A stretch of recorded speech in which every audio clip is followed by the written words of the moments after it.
બોટાદમાં ટ્રેન ઉથલાવવાના ષડયંત્રમાં મોટી સફળતા મળી છે। ટ્રેન ઉથલાવવાનો પ્રયાસ કરનારા 2 આરોપીઓ ઝડપાઈ ગયા છે। રેલવે ટ્રેક વચ્ચે રેલવેનો જૂનો પાટો મૂક્યો હતો। દેવું વધી જતા ષડયંત્ર કર્યાનો ખુલાસો। પેસેન્જર નીચે પડે પછી તેને લૂંટવાના ઈરાદે આ સમગ્ર પ્લાન ઘડવામાં આવ્યો હતો। રાણપુર તાલુકાના અડવ ગામના બંને આરોપીને બોટાદ જિલ્લા પોલીસ દ્વારા ઝડપી લેવામાં આવ્યા।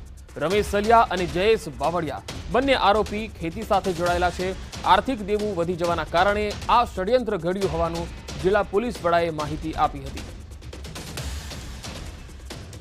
ટ્રેન ઉથલાવવાનો જે પ્રયાસ થયો હતો બોટાદમાં અને તે બાબતે 2 આરોપીઓ પકડાયા છે। બંનેની પૂછપરછમાં ચોંકાવનારી માહિતી સામે આવી છે। દેવું વધી જવાના કારણે તેઓ ટ્રેન ઉથલાવવાનું ષડયંત્ર ઘડી રહ્યા હતા અને તેમાં જૂનો જે પાટો હતો એ જ રેલવે ટ્રેક પર મૂક્યો હતો। બોટાદથી સંવાદદાતા વિજયસિંહ મારી સાથે જોડાયા છે। વિજય, ખાસ બોટાદની અંદર જે થોડા દિવસ પહેલા ટ્રેન ઉથલાવવાનો પ્રયાસ થયો હતો, આ બંને લોકો જે ષડયંત્ર કરી રહ્યા હતા એ ખરેખર ખૂબ જ નાપાક છે। પોલીસ હવે કયા પ્રકારનું એક્શન લેશે આ બંને સામે?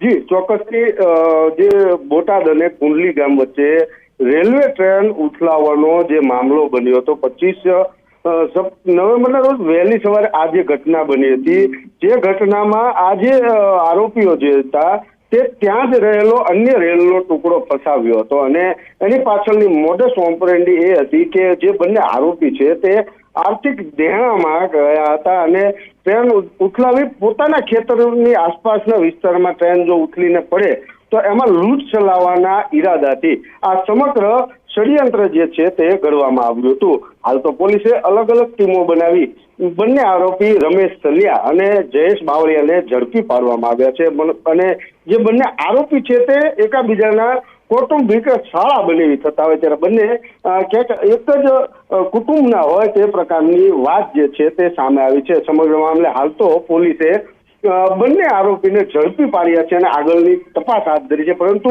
ક્યાંક ને ક્યાંક આર્થિક દેણું જે છે તેમાંથી બહાર નીકળવા અને ટ્રેનમાં લૂંટ ચડાવવાના હેતુથી આ જે સમગ્ર ઘટના છે તેને અંજામ આપવામાં આવ્યો હતો। જી વિજય, આભાર માહિતી આપવા માટે।